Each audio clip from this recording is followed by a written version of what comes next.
This is my Toolkit RC M6DAC Balance battery charger, and this is the DC power supply cable I built in order to provide power to this charger from a 12-volt DC battery. I built the cable using XT60 female connector and also Anderson SB50 DC connector using silver contacts for 10 to 12 AWG wires. Join me in this video as I build this power supply cable.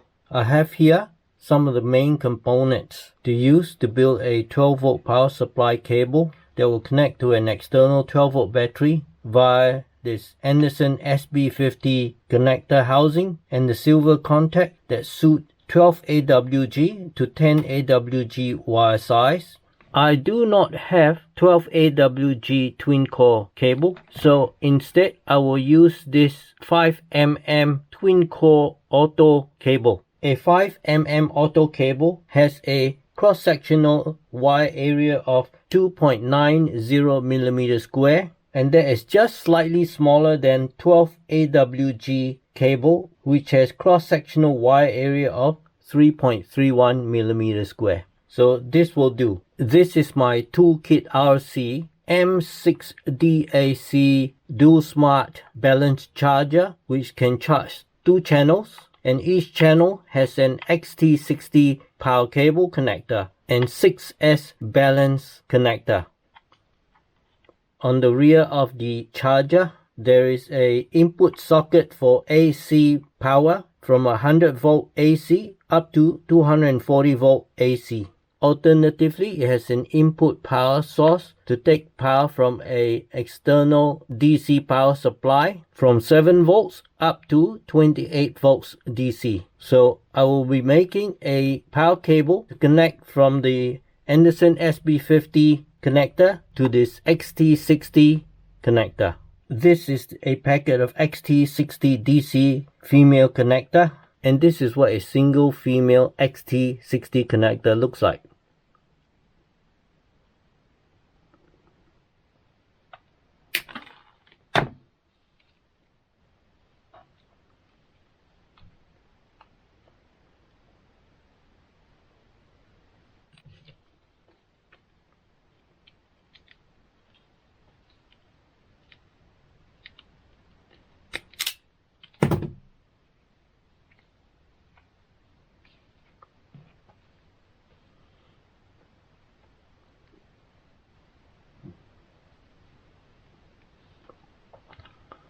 The wire is just at the edge, so that's good. This is a bootlace ferrule crimp tool.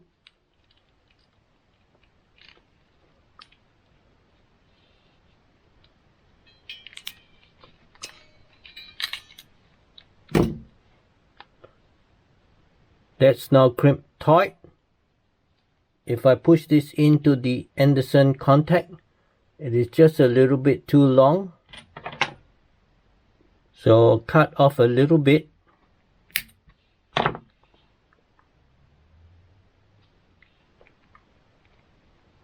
That's a better fit. I have here a heat shrink that will slip into this cable.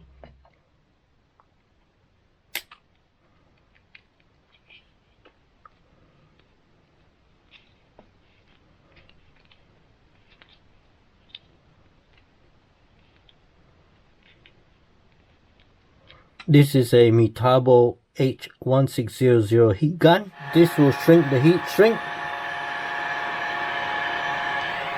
That's much better.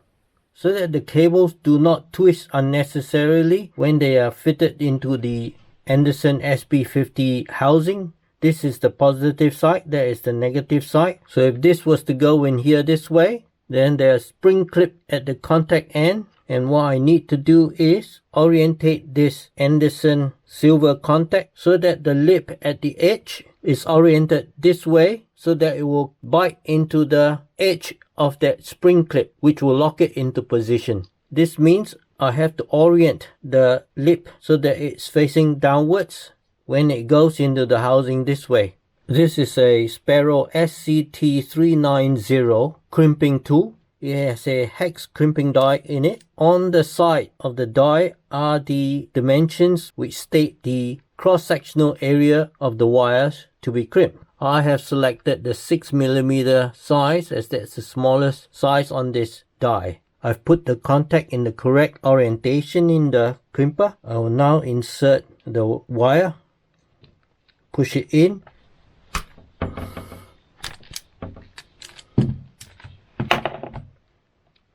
Here we are.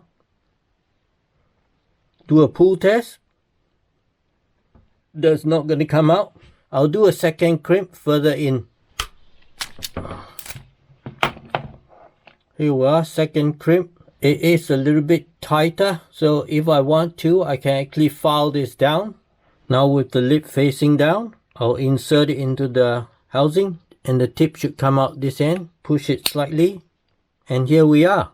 It's protruded through the other end and the lip has caught on to that spring edge. So it is locked in. Now that I've completed the process for one cable, I can repeat it for the negative cable.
Heat gun on the heat shrink again. That's good.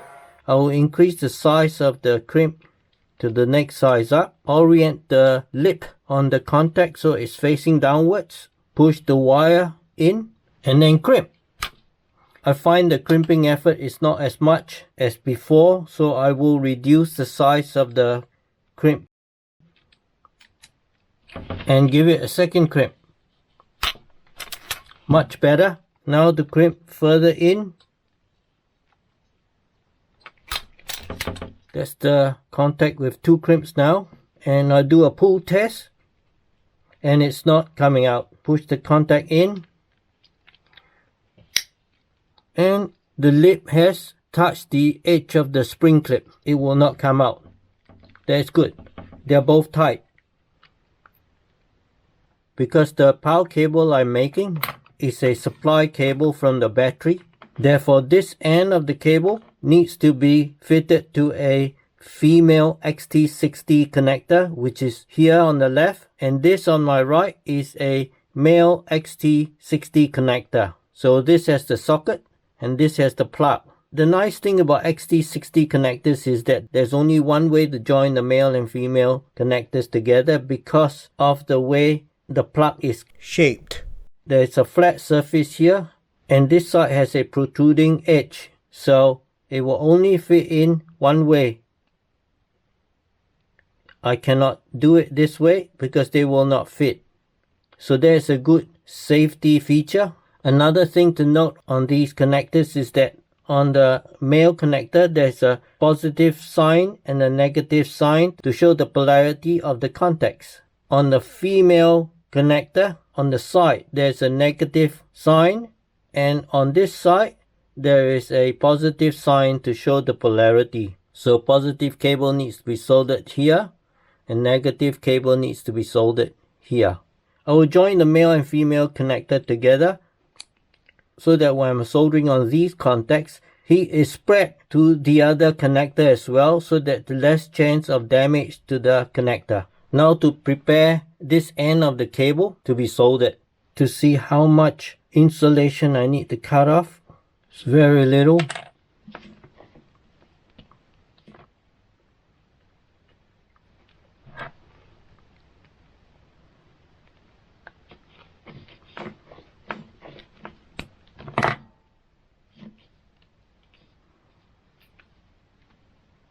I do not have a set of helping hands to grip this XT60 connector, so instead I've just improvised with a vice grip, but adjusted it so that it's not too tight to squeeze and break the plastic connector. I have some Baker's soldering fluid. I applied some to the end of this cotton bud. I'll just apply it to this contact. Clean the soldering tip.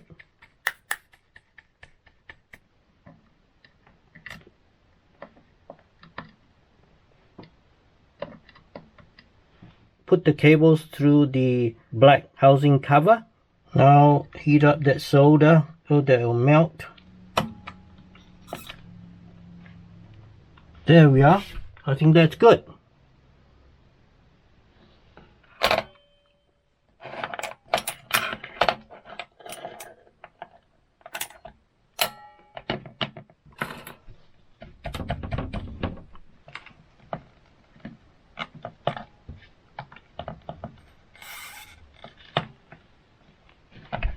That's it. So the black is soldered in as well.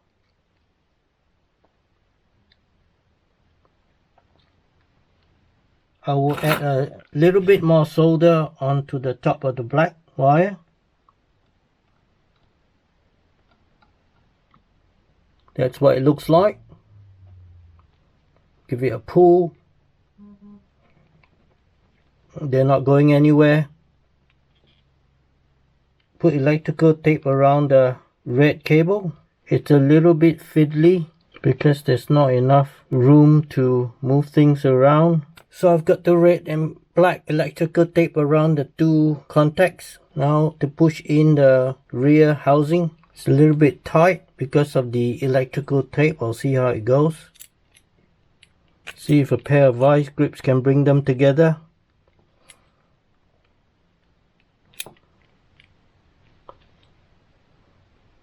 Looks like it's working.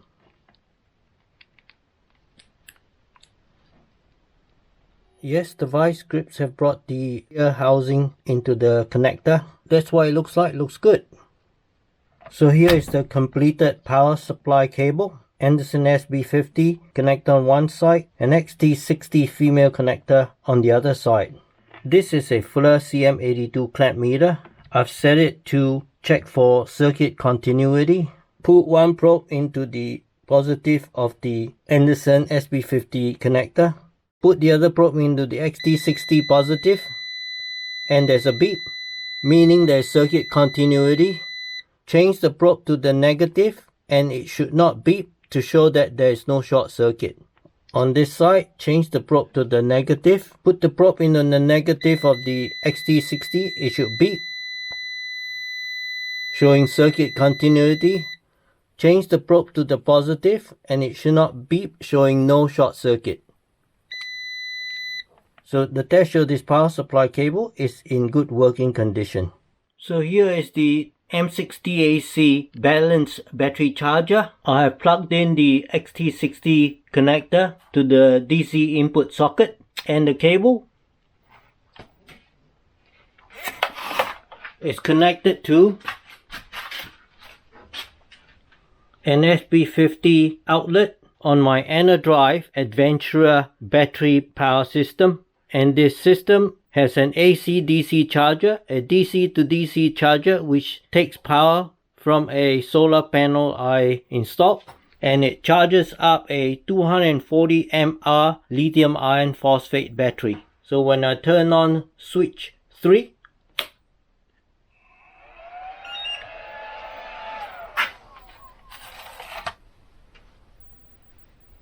the balance charger powers up. So that's success. Do hit the like button and subscribe to my channel for more and help the channel grow. Thank you so much.